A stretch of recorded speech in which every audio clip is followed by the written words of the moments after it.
All right, everybody, we're back. JNETICS show live with Tony McEWING. So Tony said he had a story he wanted to share. So, okay, do it. Well, this kind of picks up from the last segment where we left off when I talked about how Jay was really brutal.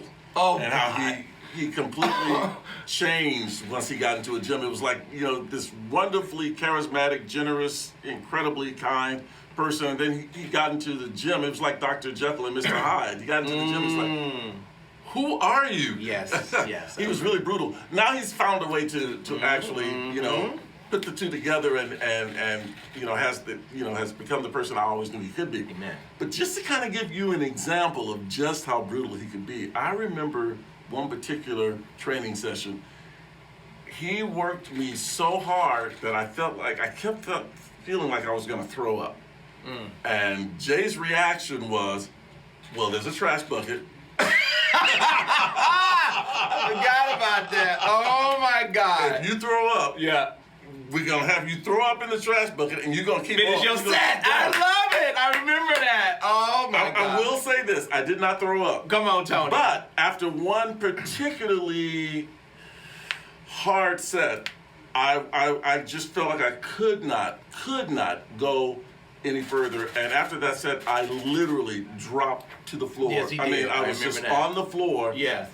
Probably in the fetal position. Right. I mean, I literally could not get up.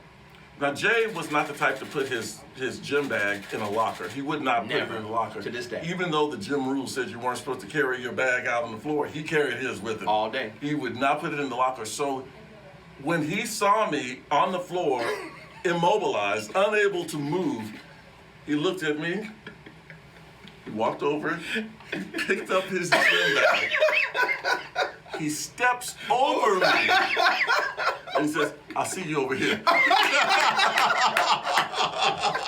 That was the Jay. I remember that. That was the Jay. Oh my God. I knew. Oh my God. And when I finally caught my breath, I said, no, you got to stop this.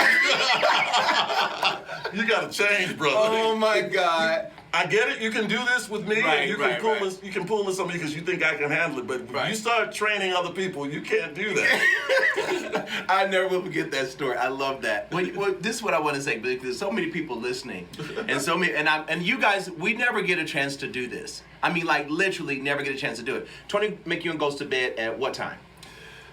I try to be in bed now because my schedule has changed some, so I can get a little bit more sleep. I used to get up at 2 in the morning. Now I get up around 4:15, so I still try to be in bed by 8. Okay, that's 8. Okay, what was the earliest you've gone to bed? Oh, I used to go to bed 5 or 6. Thank you. I want folk to hear that, right? Because people always tease me that I go to bed at 7:30, and they're like, there's no way. I'm like, the only person on the planet that goes to bed before me was him, okay? Why? Because when you focus on what you want, you say, you know what, I need my rest. Now, I know a lot of people like, man, sleep is for suckers. No, dog, okay? When the sun go down, you go down. When the sun come up, you come up. Now, if you want to talk about organic, that's organic. That's right? Because they didn't have clocks back then, right? So Tony was one of those people that I had to be that way with him. You understand? You train people according to where they are, right? I can't train him like I train a 20-year-old or 26 years old. Here we have an older man, 40 years old, that think he the shit already, right? And you got to break all that, right? So we can get some work done. So it wasn't like I was putting them down. It was like, bro, we got to get past that. Get out of the mirror. How many people y'all see at the gym all the time? Always in the mirror. Always in the mirror. Like, dude, get out of the mirror. Okay? What are you doing? Get out of the way, as a matter of fact. Right? Because people are not willing to do the work. Tony McEWING was willing to do the work and to eat right. To this day, he eats right. Right? To this very day. Right? And one of the biggest pieces is people don't understand the two goes together. Everybody's yelling out beast mode. I'm in beast mode. He didn't have to say that. When you see somebody pushing 3 wheels for 20 reps, he ain't got to tell you no mode. He can't even talk about a mode. He's on the ground, right? Crawling over to the next machine, right? People are like, why are you doing this to yourself? Well, the one day he took that shirt off, I don't know what I got, 5 clients that day? When he took his shirt off, when he had the little, I call it the bikini top, but I guess it was this, the spaghetti top shirt, they had to make that World Gym made him. And the owner of the gym, who never trained, he stayed in his office. I'm like, how you work at a gym and stay in the office all day? I don't like training. I don't like lifting weights. But when he saw Tony, he said, you're starting to train me next week. And I want you to train my wife. I want you train my son? I'm like, I ain't even got a card. He said, I know where you train at, so it's all good. He on the gym. And I never will forget that. And I said, this man did the work. And after that, just so we can clear the air, Tony wore what he wanted to after that. Yeah. Right? Because now he was this big monster. Because you said, give me 6 months. That's right. After 6 months, you wear what you want. Do what you want. Yeah, and he took advantage of that. And I was a little skeptical that you could pull it off in 6 months. I really was. He didn't think it could happen. Well, but see, because he's used to working out. I'm used to training. Training is grueling, bro. A workout is what you feel like. I feel like walking around the mall. That's our workout. No, dog. We trying to build some muscle. We trying to get cut. We trying to get lean. That's a whole nother mindset. That's a whole nother mind. That's why people don't understand it. When we talk about, when they come to my gym, right? Sterling, you know what I'm talking about. When people come to my gym and they actually do a session with me, like, my God, this is way different than what I'm used to. Well, this is what he went through every single day. Every day, right? So he had to eat right. Okay, we had that little come to go to meeting, like, come on, let's see what you been doing? Okay, I'm like, what you doing? I'm like, okay. I just had a little, I can't remember what those shakes were. Them shakes, I don't even think they even have them. They don't even make them anymore. It was this shake, some kind of shake you would drink and shake it in. Here's your recovery drink. I'm like, Tony, put that down. Put that down. You're getting smooth. What are you doing? Sure enough, he stopped drinking it. His cuts came back. And how does a person get bigger at 40, and then at 45? And then at 55, genetics.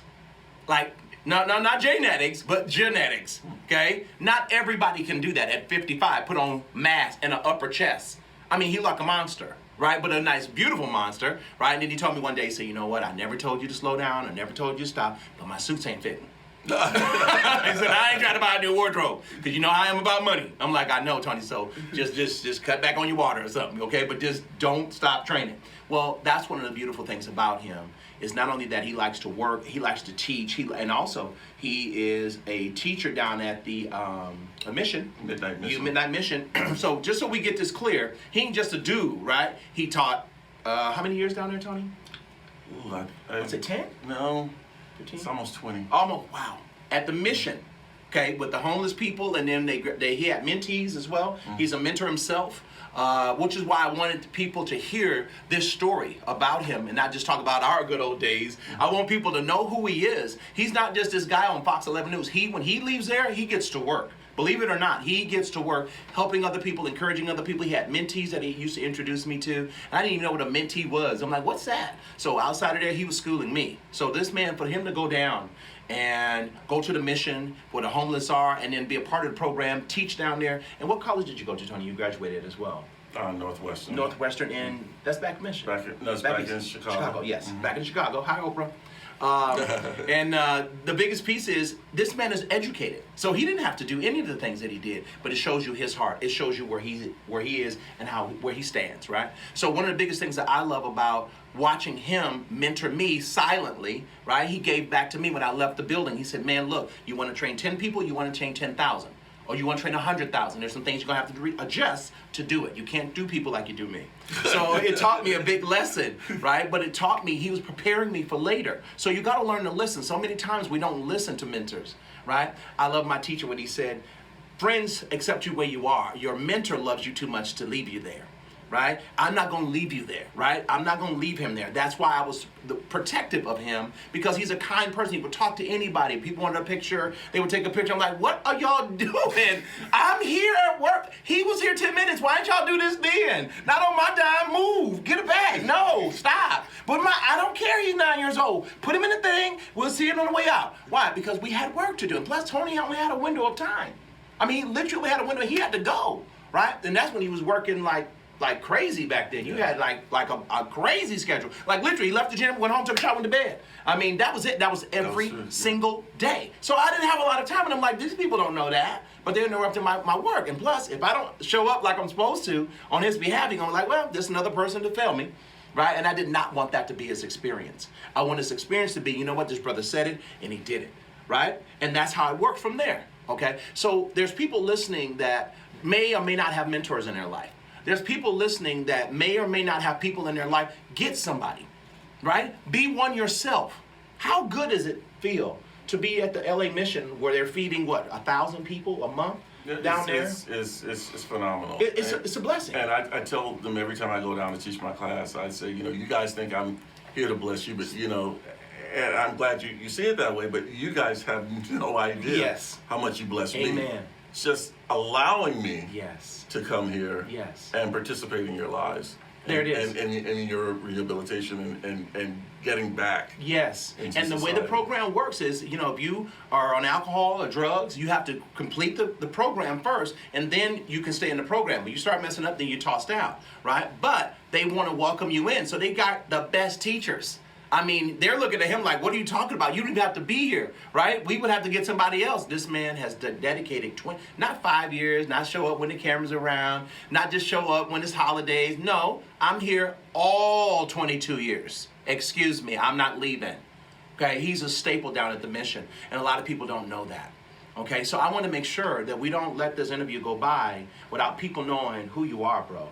And what the lives you've changed, because you've asked several times, do not tell anybody what we've done. And I'm like, brother, I have to. And look at how God is. Now, this homeless man, right, is interviewing this man who actually brought me out and up, if you will, to now I'm interviewing him. How does this really happen, honestly? And it's going out to all these people watching us, saying, how did that really happen? Well, now you can solidify that I was homeless, and now you can solidify that it was real, right? We're not making it up. And it ain't fun being homeless. But sometimes you gotta do what you gotta do.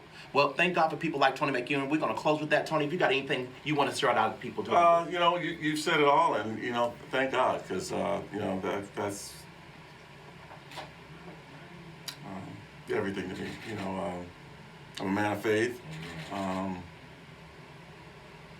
I believe anything that I have done that's worth anything is because God has blessed me and allowed that in my life. And to Him be the glory. Hallelujah. All right, folks. Once again, JNETICS Live. Tony McEWING. We're signing off saying God bless and don't stress.